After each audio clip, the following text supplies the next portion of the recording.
लखनऊ में दिल्ली आतंकी हमले की जांच नए मोड़ पर आ गई है।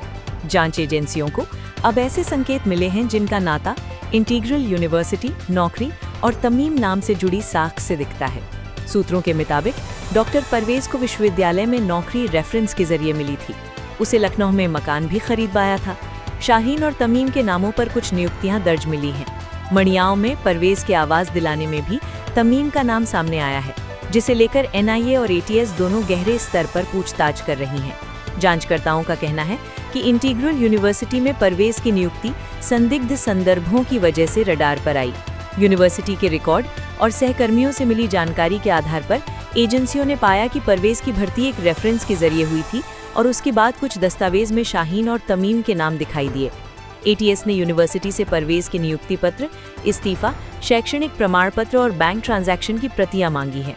यूनिवर्सिटी प्रशासन से मिली जानकारी और स्टाफ और छात्रों से हुई पूछताछ के आधार पर एजेंसियां ये स्पष्ट करने की कोशिश कर रही हैं कि क्या नियुक्ति में किसी तरह की अनियमितता या बाहरी दखल रहा है।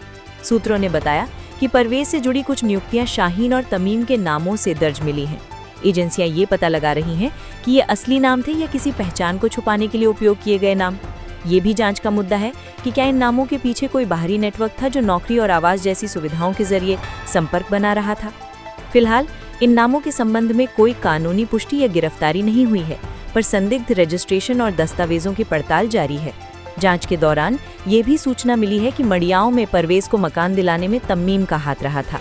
पड़ोसियों और स्थानीय रजिस्ट्रेशन दस्तावेजों की पड़ताल में एजेंसियों को ऐसे संकेत मिले हैं जिनसे ये सवाल उठता है कि तमीम किस हैसियत से ये काम कर रहा था, संपत्ति दलाल, जान पहचान या किसी नेटवर्क का सदस्य।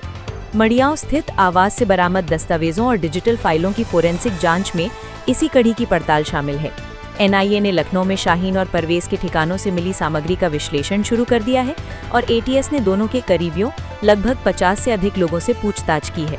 एजेंसियां न केवल नियुक्ति और आवास से जुड़े दस्तावेज देख रही हैं, बल्कि money trail, CDR, bank transaction और डिजिटल संचार की भी गहन जांच कर रही हैं। जम्मू कश्मीर पुलिस से साझा इंटेल और इंटीग्रल यूनिवर्सिटी के रिकॉर्ड मिलाकर एनआईए ये समझने की कोशिश कर रही है कि कहीं ये स्थानीय व्यवस्था बाहर के मॉड्यूल से कैसे जुड़ रही है। जांच में न तो अभी तक किसी की गिरफ्तारी की आधिकारिक घोषणा हुई है और न ही किसी पर सीधे आरोप तय किए गए हैं, पर एजेंसियां हर कड़ी को जोड़ने के लिए फाइलों, रजिस्ट्रेशन रिकॉर्ड, बैंक स्टेटमेंट्स और डिजिटल फुटप्रिंट्स को प्राथमिकता दे रही हैं। यूनिवर्सिटी से लेकर मड़ियाओं के रजिस्टर, सहकर्मियों के बयान और स्थानिक रिकॉर्ड सबकी परतें खोलकर देखा जा रहा है, ताकि किसी भी तरह की चूक से बचा जा सके और वास्तविक नेटवर्क का पूरा खुलासा हो सके।